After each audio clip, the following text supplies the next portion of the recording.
Welcome to the Connoisseur Conversations with a.lange und Söhne. My name is Naughton and I have the honor to host the upcoming 30 minutes where we will focus on iconic design.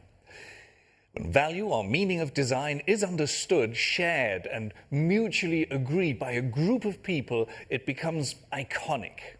The Eames chair, a Porsche 911, a.lange und Söhne, Lange 1. They are examples of iconic designs we easily recognize. But what does make a design memorable? And how can design influence us and can set benchmarks for years and decades to come? This conversation shall try to answer questions like these, and I have the honor to welcome the CEO from a.lange und Söhne, Wilhelm Schmid, live here in the studio. Thanks, Karl. Hi, everybody. Hi, Philip. Hi, Alexander.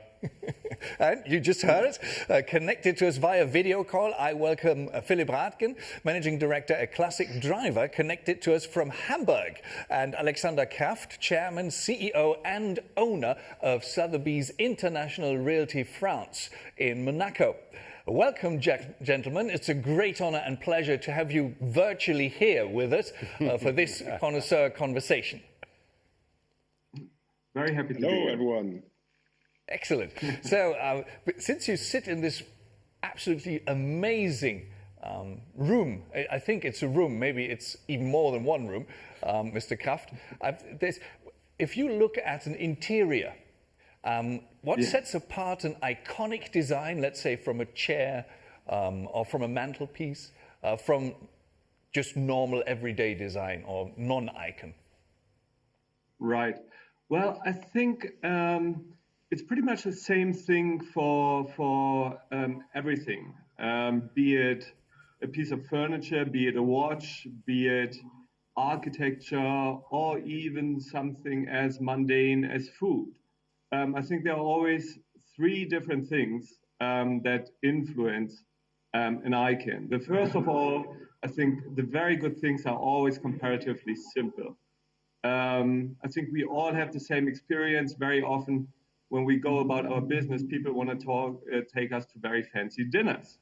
And of course, you know, there are many marvelous experiences out there, but many times I try to explain to my host that I would really prefer a simple plate of pasta than another lobster that has been cooked to death in some laboratory.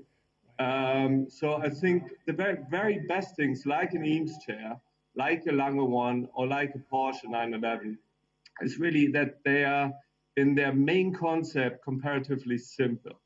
The second point is, I think things need to be original, because otherwise, obviously, they're everyday things. So if you look at the Eames chair, it was influenced by an old baseball glove. If you look at the pasta I mentioned, for example, if you want to make it a little bit special, you add some truffle to it. So I think all the really iconic things have something really special, like the Lange 1, which has a watch face that's truly unique in the entire watch world. And I think the third element is really the quality, and the quality especially in the details, because now especially these days, there are so many things around, and you know, everybody tries to be special and make things special. But if you really go at the heart of things, you know, this is, I think, where the real quality is found. So if you look at a 911, if you have an old 911, you see how it's built, how after 50 or 60 years, you know, it's still as solid as ever. There you see the real quality. The Eames chair, it only gets better with age because the leather wears, the wood wears. And of course, the Lange is the same thing. You look at the movement, you look at the beautiful watch face. It only becomes better with age. And I think this is really what all great icons have in common. Right. I think it was Peter Ustinov who said, wine gets better with age. I get better with wine. But this is excellent. This is the great thing about the Connoisseur Conversations. You learn something every day. I never knew that the baseball glove and the Eames chair have this close connection. So thank you very much for enlightening me there. But you mentioned cars, and obviously, Mr. Rathgen, when it's about cars and you're in the conversation, I have to address you. Now, the rationale that Mr. Kraft just put together, does that apply to cars as well, entirely? To icons in cars? Definitely.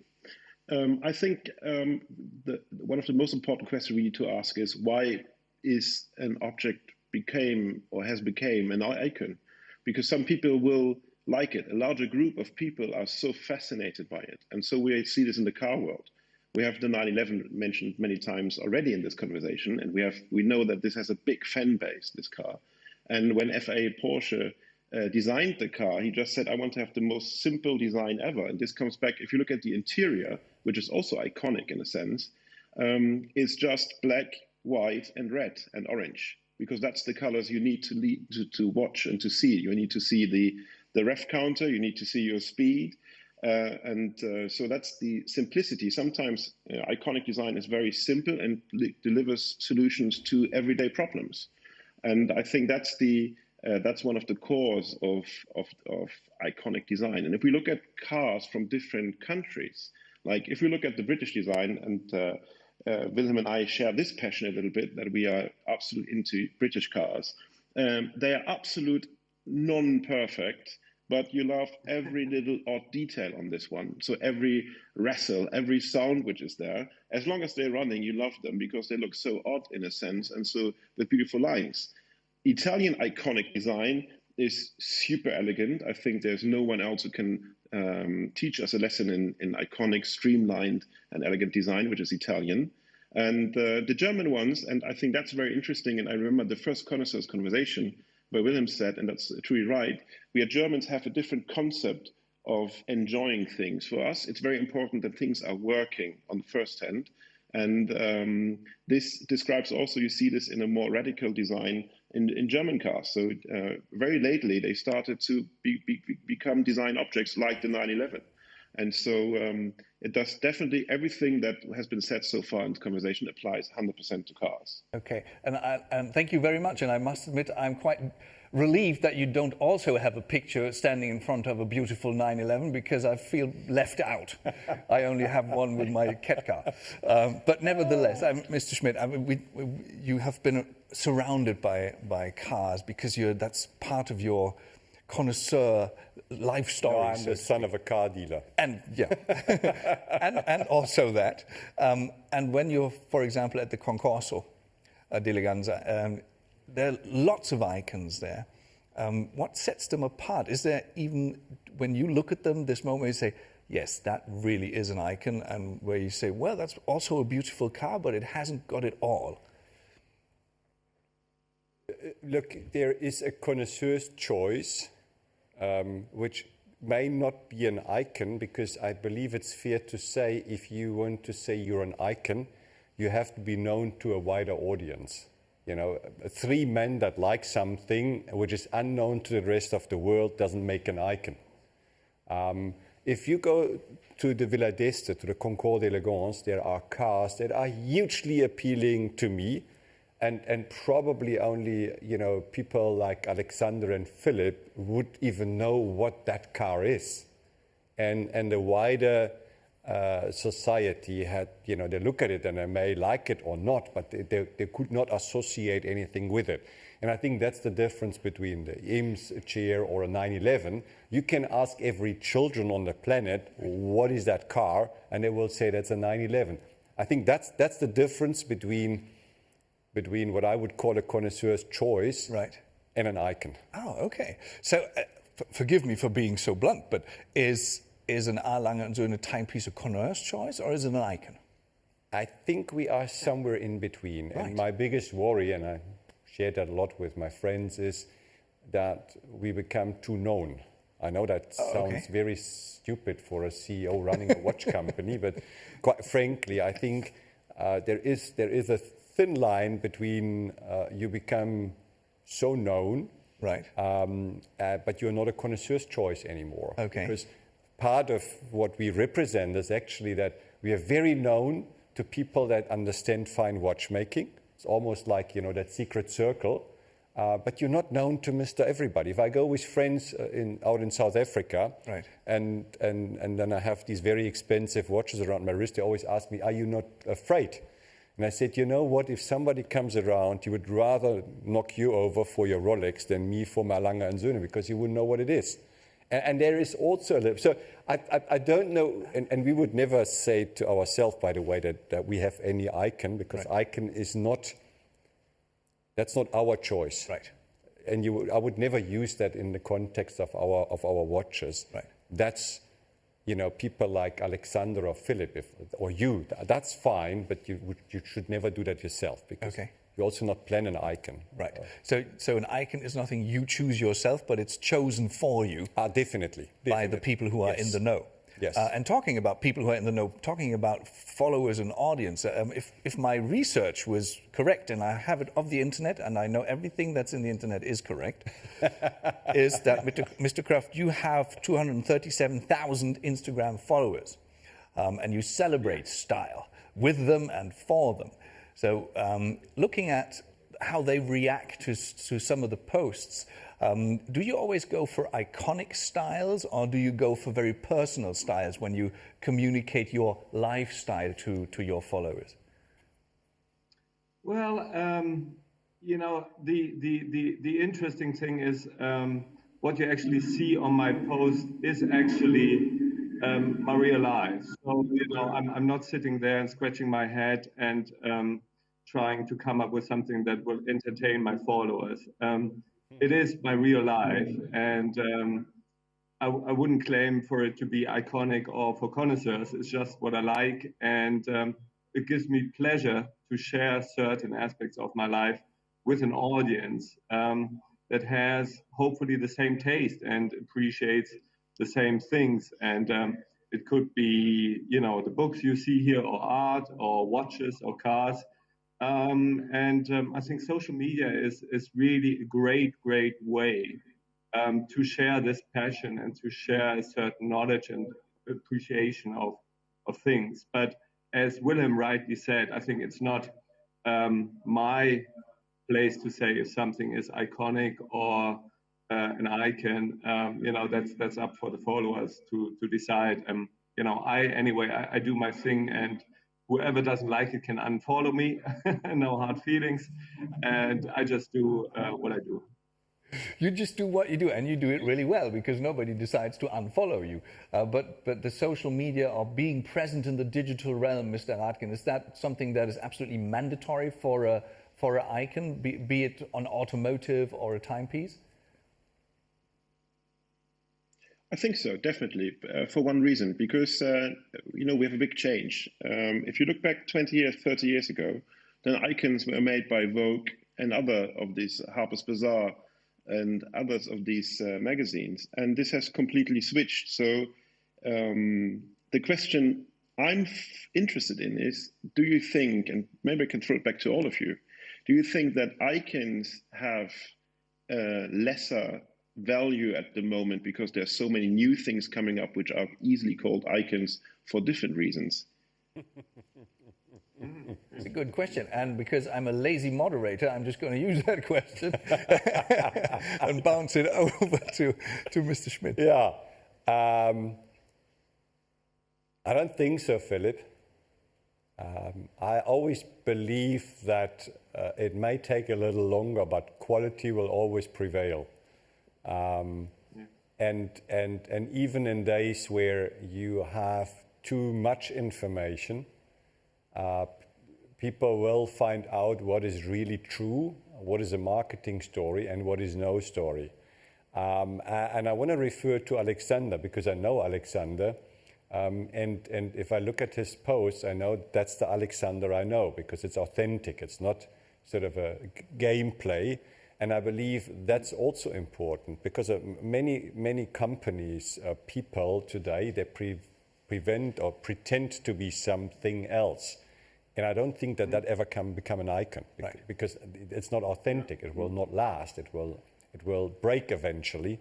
And therefore, I think, today's world may offer too many choices, too many different topics, but as a human being, we also learned to upgrade our compass to then, get quicker through the jungle of not interested, because that's what you also clearly see. Messages today, they have a longevity of 12 hours if they're not truly valid. Right. The others stay longer. But So actually, I think it can even work the other way around, because if you look at certain things, they have such exposure on the social media, and there's a hype, and you see the same thing over and over again, especially in the watch world. I mean, I won't mention any brands, but they may rhyme or not with Schmolex or something like that. And that you see them, and I mean you love them, but you get tired of seeing the same thing over and over again. And I think this is where a.lange, for example, comes in. It is not an obvious choice for many people, but it is a connoisseur's choice. And at the same time, the social media allow people to discover this choice that isn't as obvious and learn more about it. And I think this is for me also what makes a.lange so special, because you have some very iconic watches, for example, or watch brands that are known for their sporty watches. That's very fine.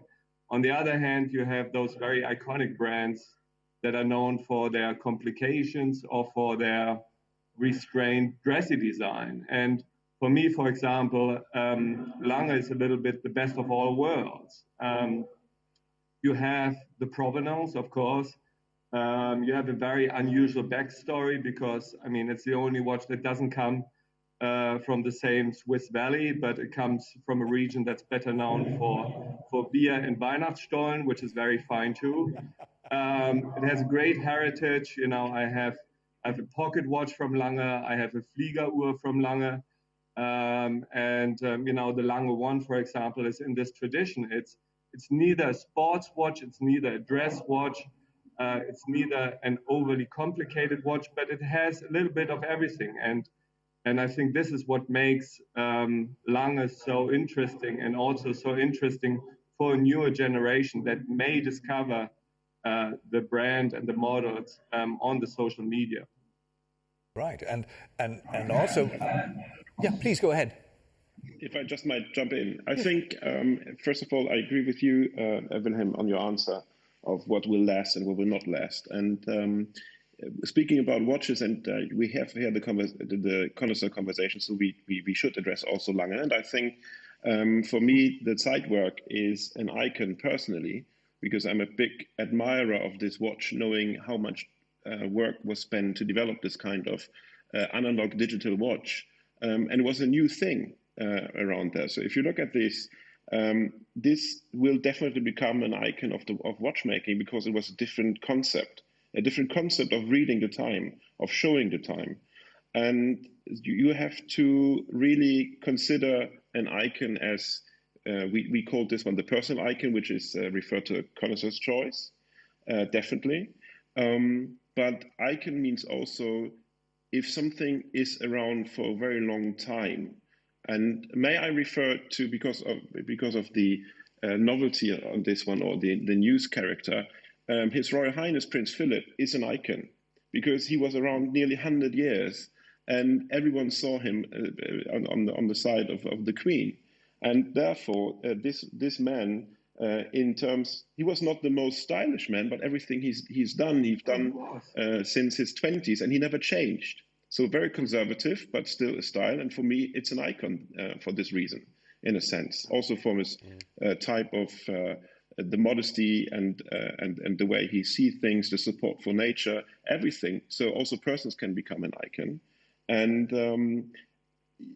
nowadays, this word icon is used very influential in a sense. And there we have to take care that we really focus on what icons are. You can have your personal choice, what's your personal icons, but we should not refer to a broader word of that, because it applies only to very rare things and people. Yeah, and also if you put together the different aspects that we've so far have amassed with regards to what defines an icon, you don't grow tired looking at it. It has to have some kind of originality. History is very important, authenticity. So it almost sounds like there is a formula to create one from scratch if you just have the right ingredients. Now, people who are a little more, let's say, not so friendly minded towards the brand a.lange und Söhne might say, well, yet they know that and that's how they do it. And they intentionally do that just to create an icon that we can't copy or publish. Is that how it works? I don't think so. I've never heard about a recipe how to create an icon, and I like always Philip and Alexander. You may agree on this one. If you just copy something that had been around, you can make the finest copy. You can put that to another level of evolution. This will never become an icon because there has been something before that was similar. Right.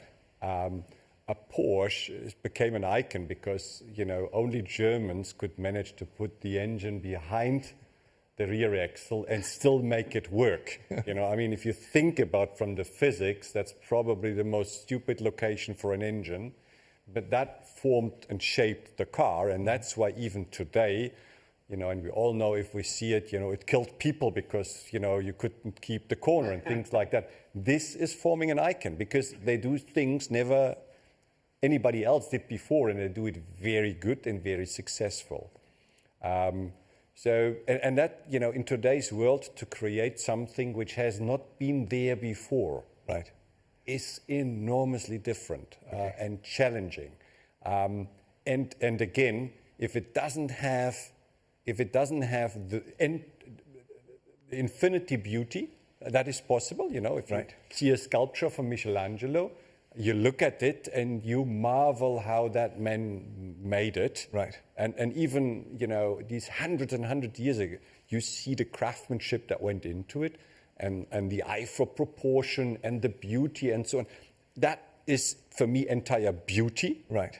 The problem with beauty in today's world is it's usually not very sustainable. It's not longevity. What is immediately beautiful is boring tomorrow and obsolete the day after. Right. So today you have to come up with something which has never been there, right, has a clear customer or user benefit, has to be sustainable. And again, even if I say that, that's not a briefing for anybody to come up with a great idea, because that's available everywhere. Though and I had a bit of time earlier on, and I went through, all the watches that have been launched this year. Right. It is very difficult to find something which hasn't been there before. Okay. It is really, I think this year is the year of green. It's a very British colour. Yes, lots of green sports cars. I think today you're the exception if you don't launch a watch with a green dial. Right now, but may I just jump into the Porsche thing? Sorry, because I think it's very, very, very important what Willem said.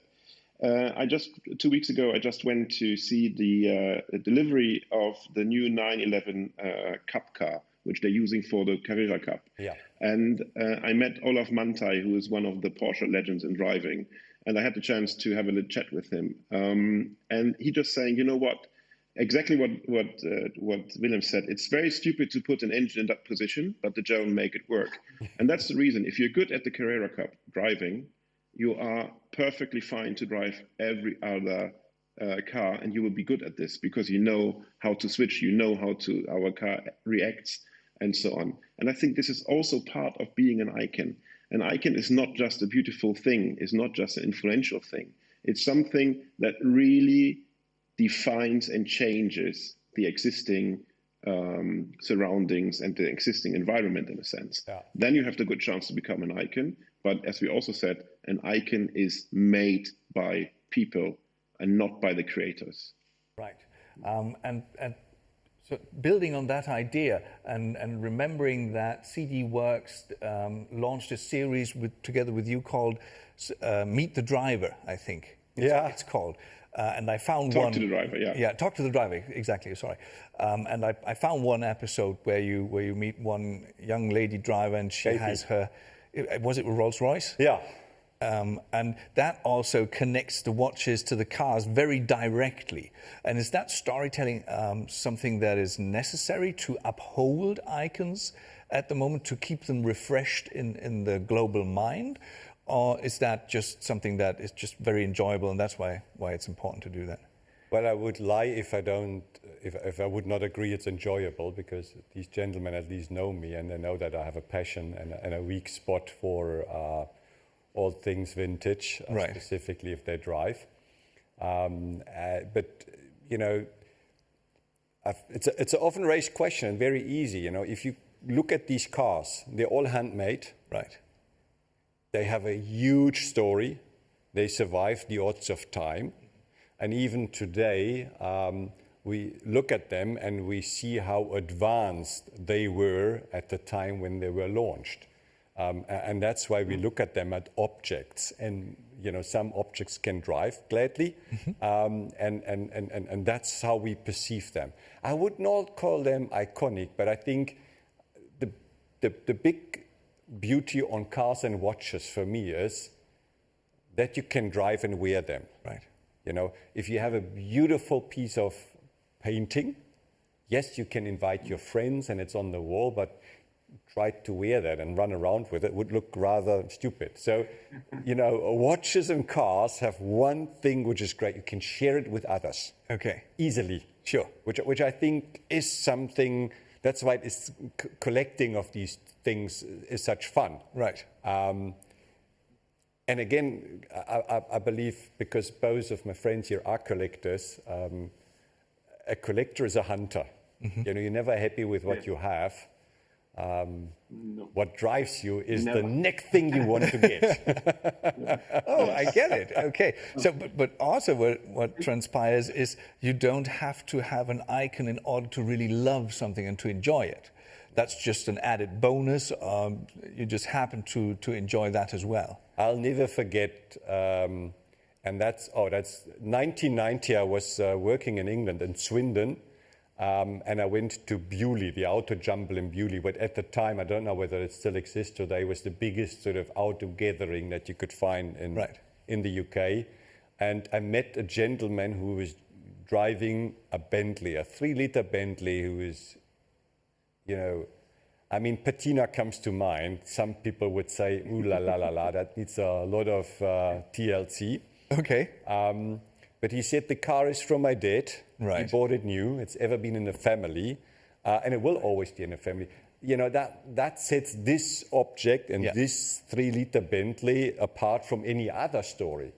So again, if it comes to personal stuff, and sometimes it is, and maybe iconic is the wrong word for it, but there are objects that you are attached to, because despite the value of the object or the beauty of the object, there is an emotional link to it, which will set that object apart from any other object, may it be even the same car or the same watch or the same God knows what. Right. Absolutely.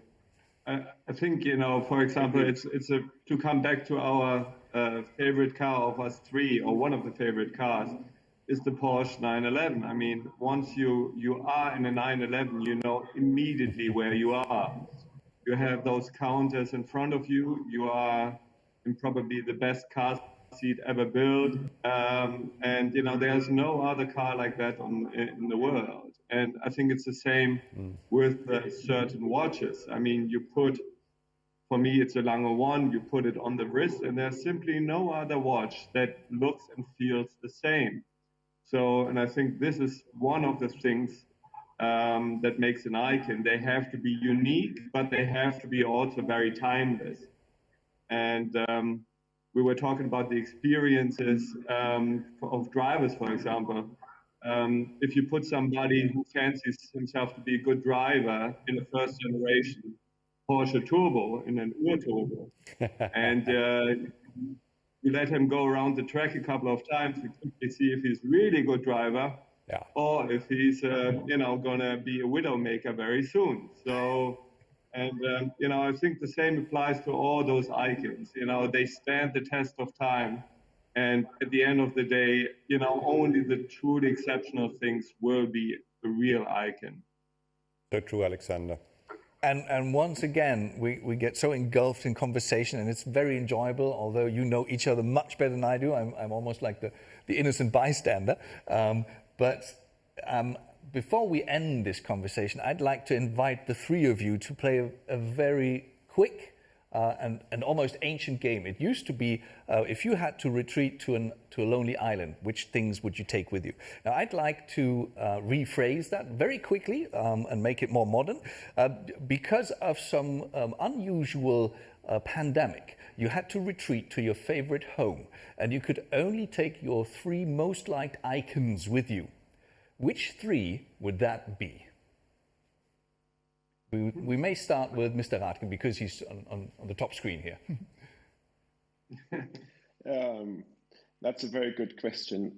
That would be, I think for me, it's a question like which child of mine would be the one I love the most if I have more than one. I think I would take with me definitely my iPad, considering that this is the best entertainment and connection to the outside world nowadays. If I'm in lockdown and quarantine, I would have to have a full fridge of good food and a full cellar of good drinks. And then I'm quite happy, to be honest. Okay. So they're very broad icons, so to speak, but I'm glad Apple made it into it. Yes. Of course, this had nothing to do with any kind of advert, I have to say that. It's just advertently that this was brought up. So, Mr. Kraft, what about you? Any icons apart from food and drink? Maybe some specific food and drink? Yes, well, first of all, it would be one of my favorite books because being on that island, I could reread it again and again and again without having to worry about 3G reception on the iPad. So I'd rather have a novel of Evelyn Waugh or P.G. Wodehouse to entertain myself. And with that novel, I usually need 2 things. I need a good drink and I need a cigar. And so I would need a rather well-stocked bar and a rather big humidor, I think, to accompany me. And if I may add a 3rd or 4th thing, I mean, a good watch, something to play with, even if it's absolutely useless. But, you may want to know when the sunset is on your island, and then the watch comes in pretty handy. Right, okay, so that's what happens when you speak with connoisseurs. You tell them, please pick 3 things, and they say, of course, I'll pick 4. So thank you very much for that. That's great. I enjoyed that very much. Would you like to add? And just a prerequisite, we talk about objects. Otherwise, my choice is easy. It's Yvonne, Louisa, and Tim, and I'm done with my 3 topics. So, and I would have entertainment 24/7. So object. I would take one of the cars that still needs a bit of work. Okay.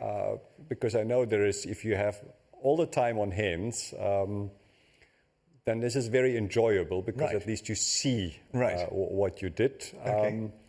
I would go for an iPhone because I probably need a bit of advice on how to repair it. Okay. So I need people to call that are better in it than I and order spare parts and all that. I don't smoke, Alexander, but I can't live without a good glass of red wine. So probably a few drinks in the cellar is the one thing that the 3 of us need to have in common to survive a proper quarantine in pandemic times.